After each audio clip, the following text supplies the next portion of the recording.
Hi, welcome to week 2 of the math methods for secondary schools. This week we talk about long range and short range planning for the curriculum. So we're going to take a look first at the textbook, and here we are at chapter 2, and planning for instruction. You should take a look at that. We begin with the standards, okay? And what you're going to do for the standards is go to the Common Core. So the Common Core we have here, as you see, this is mains, Common Core, and if you're teaching algebra, you can look at some of the standards that they have there. If you're teaching functions, modeling, geometry, stats, and probability, and so on. Okay, so these are some of the, so it'll give you an idea of how to work with the standards. So let's start with what you'll need by next month. And this is the unit plan write-up. So cover page, yes, we know all that. Overview, background information, I'll explain more, unit rationale, why you're doing this, and so on.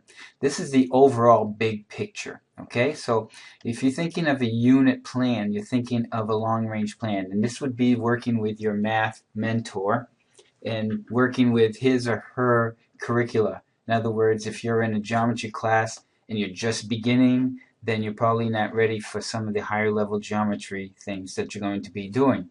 So again, remember, you don't necessarily have to teach this unit, but maybe just a part of the unit by the end of the semester.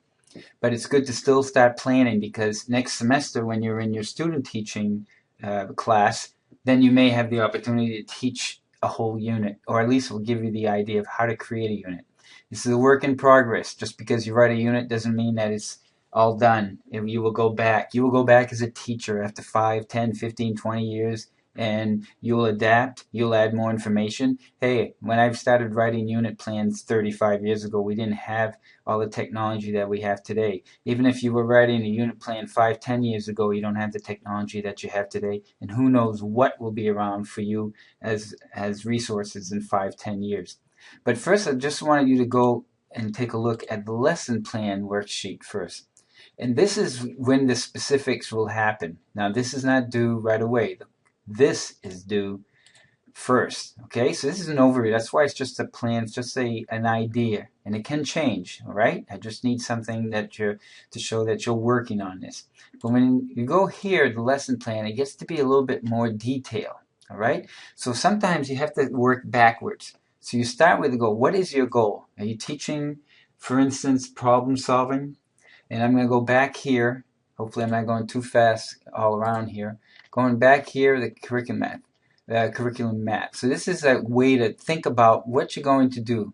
This is a 10-week program here, all right? For the first 10 weeks of a year-long course in introductory algebra. So this is probably freshman year algebra, or maybe 8th grade algebra if you're teaching at the middle school.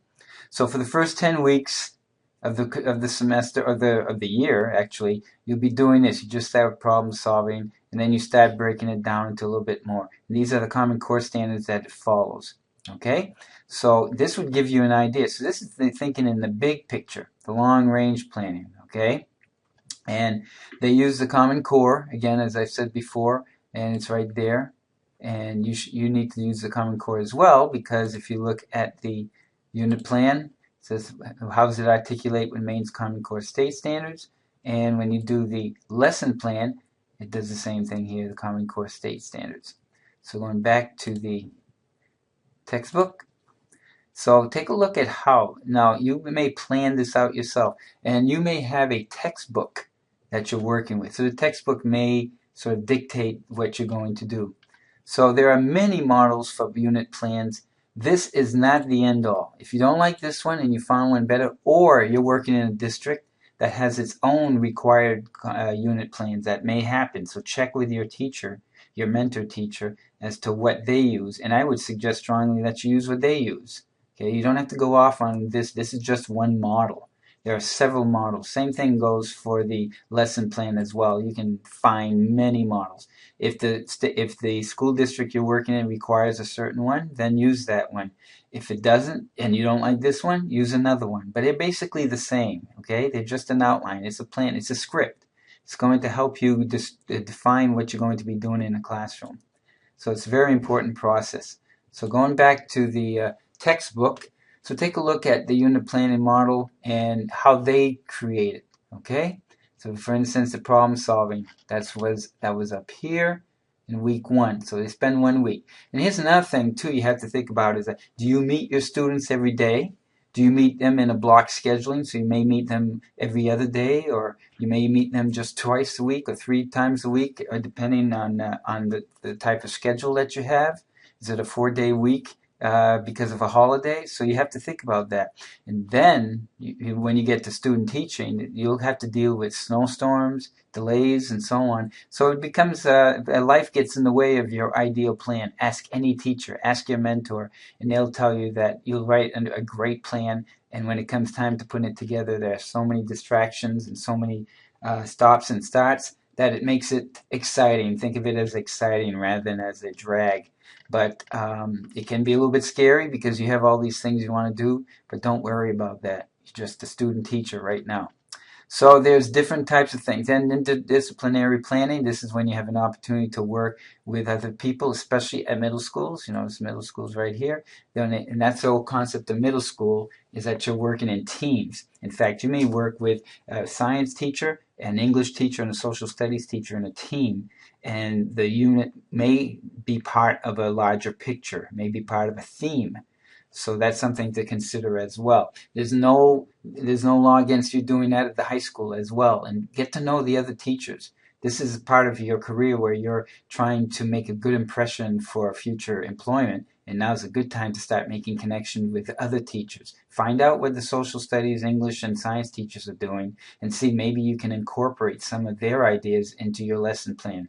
The more it's interdisciplinary, the more that it gets interesting for the student as well. So that's something to think about. So as you scan this chapter, it's a long chapter, here are some ideas that you may look at. Again, look at various textbooks in the classroom.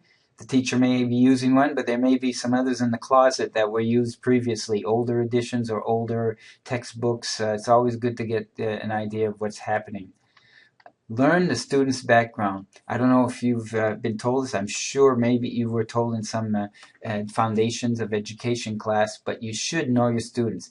You're at a difficult state where you're not in the classroom every day yet, but it's something to start thinking about, is to get to know their names, get to know them in terms of their interests as much as possible, and what are their attitudes towards math. That's very important, and you'll get to be able to do that more when you get to student teaching. So I can't stress this enough. This is what I say in LAE 200, the first course in our program here, is to learn the students' backgrounds.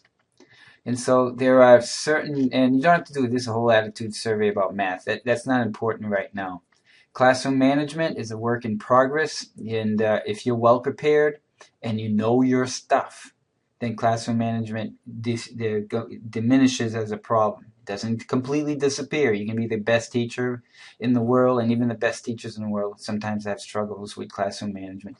But it does help to be well prepared, well scripted, well practiced, and also very confident in your knowledge of the material. If you don't know the material, if you're just a chapter ahead of the students, they'll know. It won't take long. So as you continue to look through this, again, think about this section here, the lesson plan, and what you're going to do, and then that should inform your unit plan. Okay, your unit plan will be the first thing you do, and what I'm looking for is just a basic idea, and again, it may change. I stress to give me drafts. It doesn't have to be perfect. It can give me just an idea of what you're working on, and I'll give you feedback on all of this stuff as well. And finally, I can go down here quickly, there are certainly a lot of ideas for lessons and so on. But we don't have to be doing that right here. I'd like to get to the questions at the end here, if I can get there quickly enough. There are so many lessons. Again, you know that you don't have to read all of this, but you may get some ideas. Talk to your mentor teacher. Okay, here we go. Here we go. So here the exercises on page 64. Take one that interests you, that will inspire you to write something intelligent. I'm sure you will anyway. And I hope that this helps you just get a good idea of what to do for this week. Thank you very much. Take care.